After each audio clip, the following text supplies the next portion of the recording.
computer.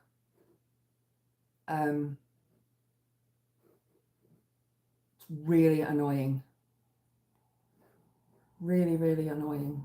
Hopefully this is working. I am on the wrong thing here.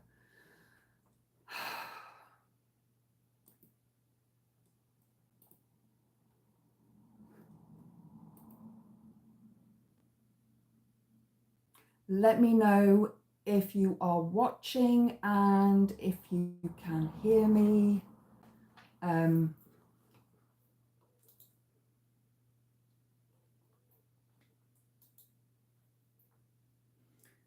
Looks like this is okay. I'm not buffering. Brilliant, brilliant, guys. Let me know if it starts buffering again. I'll try and keep my eyes on. I was looking at a different screen on here, and I don't always keep my eye on that screen, and that screen is slightly behind this screen. So, old computer, new laptop.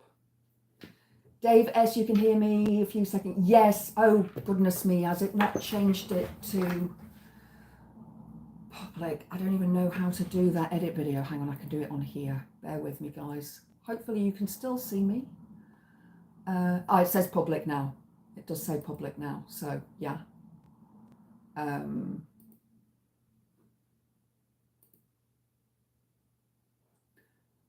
What is going on?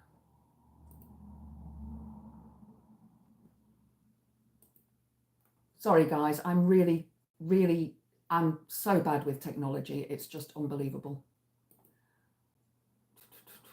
And I was on such a roll as well with what I was saying. Right, so we're okay now. Brilliant. So, cars, mainly built for men. In fact, it was a woman who invented the rearview mirror. And she actually used her compact first, and I cannot for the life of me remember her name, but she had a makeup compact, as women used to have in those days. And she's like, oh, I want to see what's behind me. So she stuck it onto the dashboard so she could see what was going on behind her. You know, genius, genius. So I've talked about cars and medication. The vast majority of medication is tested on men and not on women. Things are changing now. But the ethnicity of people that it's tested on is generally white people as well, and not those of other ethnicities, which means that, for example, a drug that works well with somebody who has white ethnicity is not going to work as well on somebody who is black. But again, dosages are worked out on men. And the size of men, the average size of men, rather than the average size of a woman. I've mentioned toilets, cupboards and sinks in the kitchen and bathroom. Okay, I have an issue because the sinks for me are too low. I'm 6 foot, but they are generally made for a woman's height. And if you want to have your sink higher, I believe you have to get special planning permission, because you have to have the plugs higher than normal as well. But most kitchen cupboards, women can't reach the top shelf. Shopping at Tesco, for example, I'm one of those people who, if I see a person struggling and they're, vertically challenged, I'll help them. And they're trying to get something off the top shelf, I'll help them. And I've never had a problem with it. Again, as I say, I'm 6 foot tall. So for me, it's not an issue. But when I think about it for other women that can't reach the top shelf, and I'm sure you are aware that most supermarkets, in fact, all supermarkets, have the main product in the center of the shelves at eye level. Those products are generally things like Coca-Cola, HP sauce, Branston baked beans, and that sort of thing. They pay more for advertising, and they pay a higher rate for that space that they, have that on that shelf. So you'll have the cheaper stuff down at the bottom, and then other stuff sort of between. But the main product, the most expensive one generally, and the most well-known brand is in the middle. That is part of marketing technique. Hi, Freeside, lovely to see you. Let me know where you're from. I don't think I've ever seen you on my live feed before, so it's lovely to see you. Dave S. might not be able to stay long as you need to pick your daughter up soon. Oh, bless.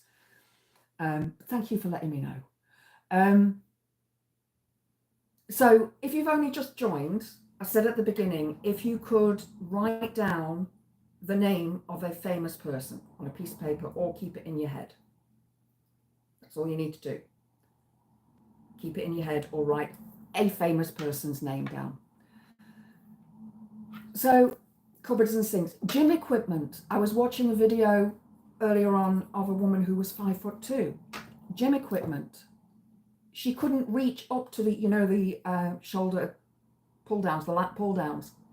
She couldn't reach up to it and it was too wide for her. Things like the row machine, the handles were too wide for her. So she was having to use, even on the sort of tricep pull down machines, she had to put her hands into the middle where there was no padding. Looking at mountain bikes, my mountain bike, I had larger handlebars put on because obviously I'm a bigger person and I used to swim, so I've got a much bigger chest area than, when I say chest area, I mean lung capacity, than a lot of women. You'll notice that a lot of female swimmers have very big lungs, for want of a better term. Yes, you came across me in April. I remember seeing you now. You're from Florida. That's wonderful. What's the weather like there today? It's absolutely roasting here in the UK today. So, bike seats on bicycles. The seats are horrendously uncomfortable for women. And another thing that I did every time I bought a bike, I would pay for a woman's seat. And these are things that men don't think about.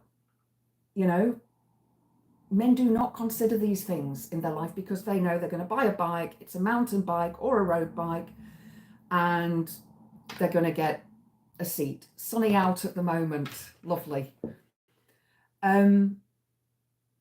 So there's so many things that are not presented for women in the everyday world. Garage doors, for example. Again, I'm lucky I'm tall, but my garage door is a roll-up one. And if I was a shorter woman, I probably wouldn't be able to put the garage door up all the way. Contraception medication. This was another thing that came up. Oh, I see I'm buffering again. Oh no, it stopped. Oh no, it started again. Oh. Pants. I don't know what I'm going to do about it. It seems to have stopped for now. I'm going to carry on. If it does stop again, guys, before I go on, right, you wrote down the name of somebody famous. I don't need you to tell me who it is, but was it a man or a woman?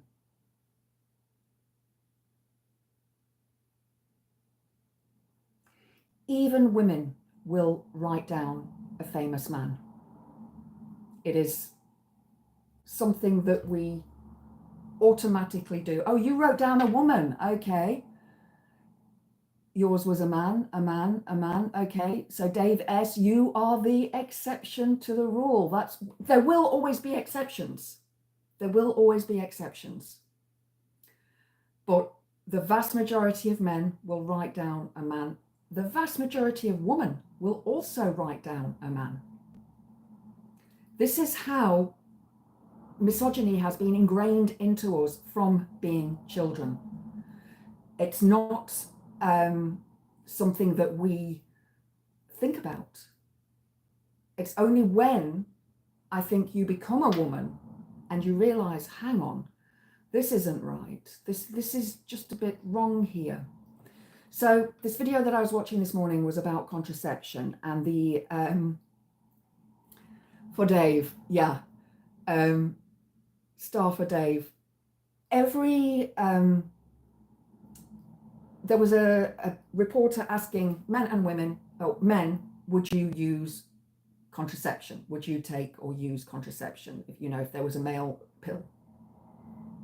And most of the men were like, well, no, it's the woman's job. Why is it the woman's job?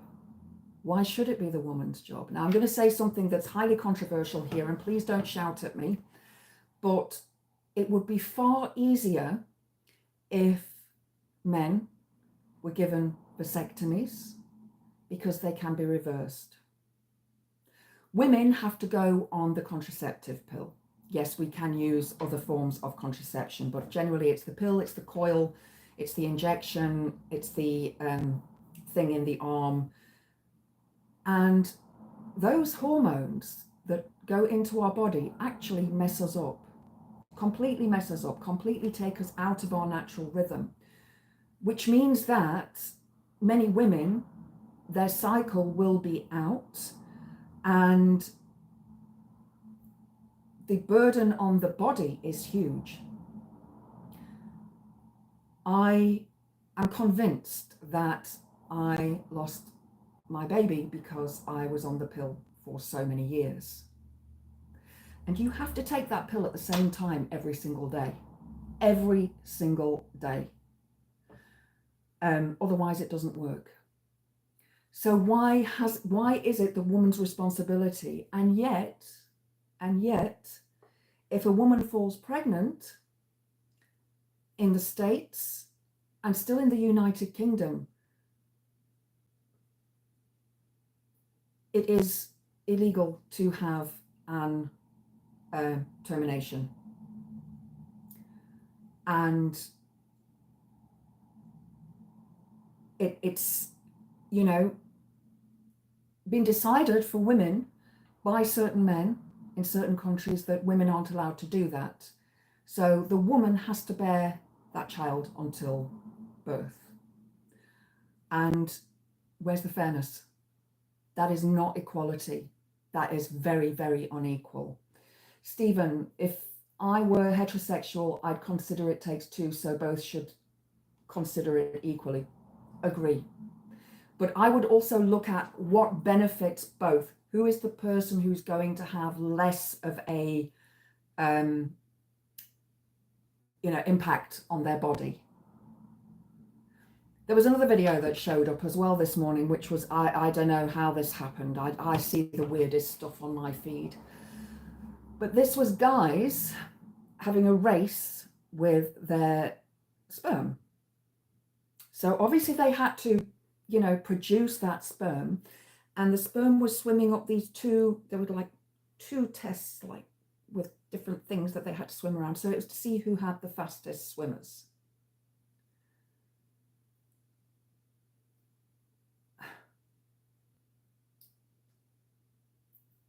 I have no words. I have no words for that. I just have no words. And they were all, yay, mine's faster. And I'm like, why? Why? How does that change if you are with a woman and you want to have children? Are you going to have multiple partners at the same time as a woman and the fastest sperm wins?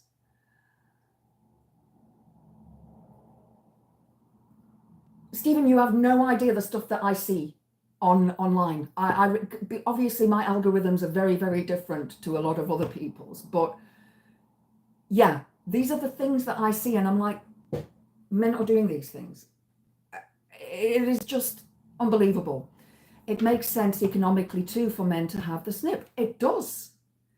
It does. It really, really does, because the woman has to take those pills for what, 30, 40 years of her life. And, she has to pay for it in some countries. In other countries, it's free.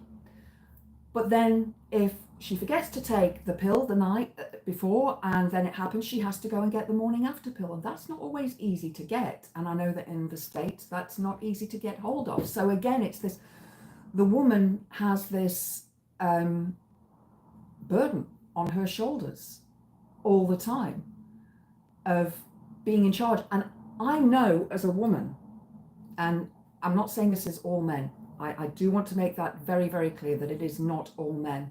There are men out there that are aware of these things and do their best to help women. I wouldn't trust a man. I wouldn't. If they told me they were on contraception, I wouldn't trust them. I would be like, no, don't believe you. Or if a man said, yeah, I'll start taking contraception, I'd be like, no, don't believe you. Don't believe that that's the case at all. So yeah, Dave S. laughable, the sperm race. Yeah, hilarious. And I swear I see this stuff. I can't remember who it was now, where I saw it. So coming back to this book, Invisible Women, Exposing Data Bias or Data Bias in a World Designed for Men. These silencers are everywhere. Our entire culture is riddled with them. Films, news, literature, science, city planning, economics, the stories we tell ourselves about our past, present, and future, they are all marked, disfigured by a female-shaped absent presence. This is the gender data gap or data gap. I don't know how different, I'm lived in South Africa, we always called it data. So I don't think it's pronounced like that here in the UK. So things like in offices that I worked in, air conditioning is generally set to a man's temperature, whereas women like to have it slightly warmer, unless of course they are going through perimenopause or menopause, and then they want it ice cold. But again, these things are not thought about from both perspectives, just the one perspective. I'm just going to flick the page here.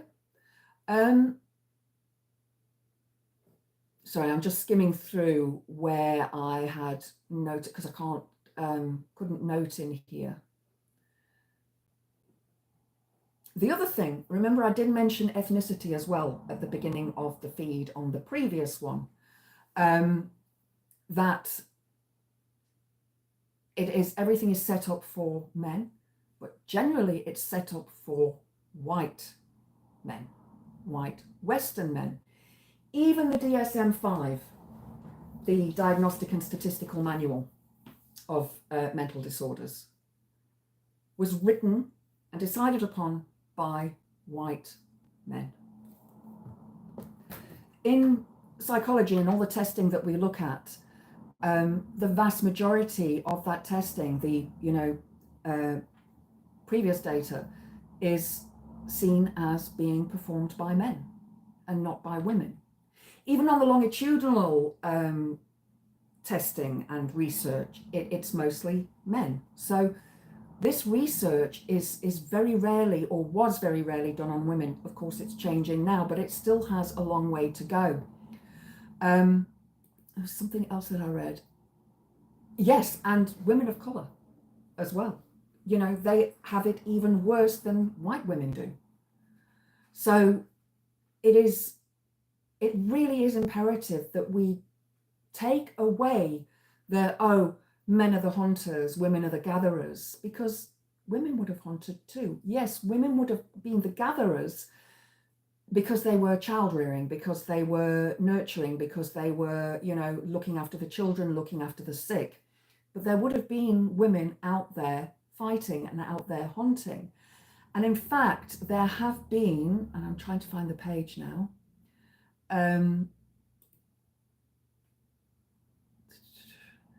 yes, this is from an anthropological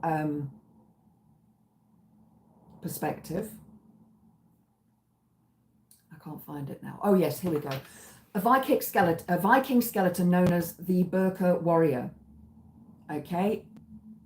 Despite it having a visibly female pelvis, was thought to be a man because it was buried in a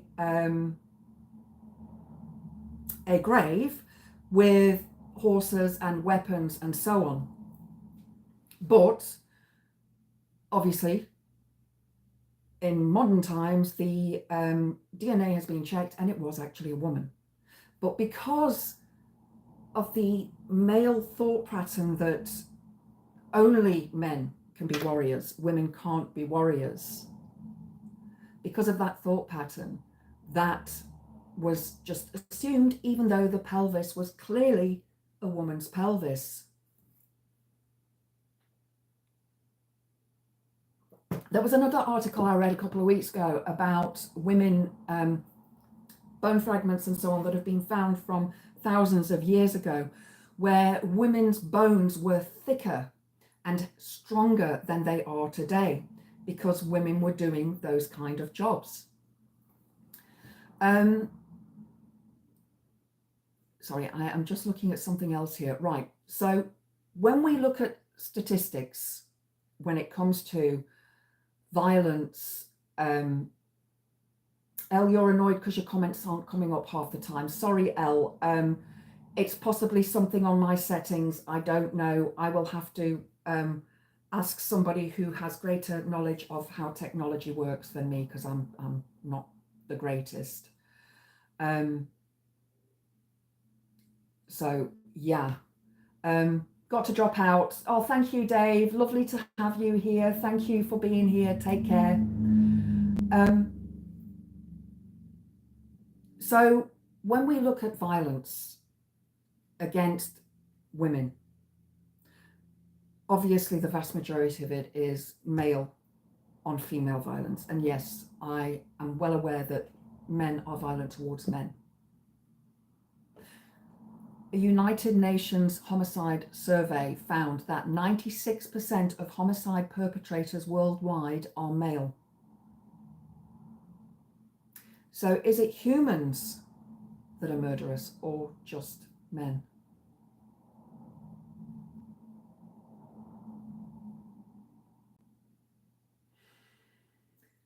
And if women aren't, on the whole, unaliving people, then what is the problem? Where does it come from? Because yes, there are women out there that are nasty women. We know that.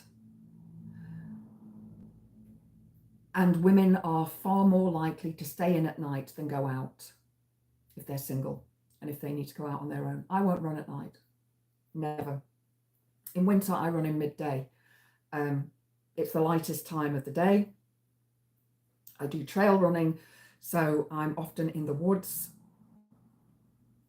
where even when the trees have no leaves, it's still quite dark. But I would not run at night. Definitely not at night in the woods, because I already fall over all the time as it is. So, you know, those roots would just be jumping out at me. So looking at modern research, and this was something that I studied in my last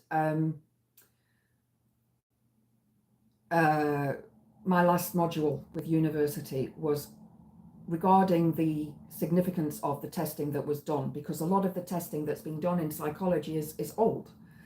And also looking at it, a lot of it was with men and not with women. And there was inequality in that maybe 5 women and 50 men, and then different no ethnicities, also trans women, trans men not included in this. So that's one of the things that we have to bear in mind now when we look at modern psychology and doing modern research, is including and making sure that it's balanced, that it's not just directed towards one specific gender, unless of course it is for something that is for that one specific gender. You know, that would make sense. Men's trousers, for example, you know, well, that's another thing actually. Men's trousers, jeans, for example, have larger pockets than women's trousers. I have an issue because I wear a lot of running leggings and shorts, and I want pockets on both sides. So I've managed to find, actually, it's a Tesco brand, the Fred and Florence brand, and it's a skirt, so it's got a skirt over the top, and I really like that style because it makes me look like a girl. But not only that, it sort of hides any flabby bits that might be bouncing around when I run. But it's got pockets on both sides, and the pockets are deep enough for me to put my phone in and not be in fear of it jumping out, because I don't always run with my water bladder in my backpack, you know. I only do that on my long runs. So it's like phone on one side, tissues and inhaler on the other side, keys if necessary. So yeah, it is these things have been designed for mostly for men. I know women who will be so pleased if they buy a dress and it's got pockets. I've seen wedding dresses, women trying on wedding dresses and going, oh, there are pockets. Why can't we have pockets? You know, we need pockets. Women want pockets to put things in. We don't always want to carry a handbag. I find handbags really annoying, even ones that I wear over my shoulder, like a crossbody bag. The one shoulder's always heavy. Pete, on Politics Social, I can see what comes up on screen for Graham to see. I watched it closely and couldn't see what didn't come up. Skirts and heels were created for men. They were, definitely. They were. And then women wear them. One reason is vanity, is that the heel will actually make the leg look slimmer and more attractive. So there's that perspective to it.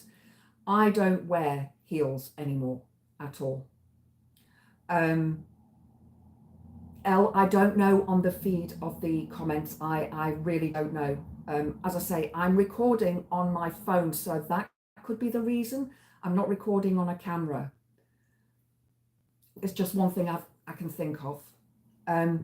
Skirts, well, you know, Scottish men wear kilts. The Masai Mara, the men wear skirts. It's like a sarong.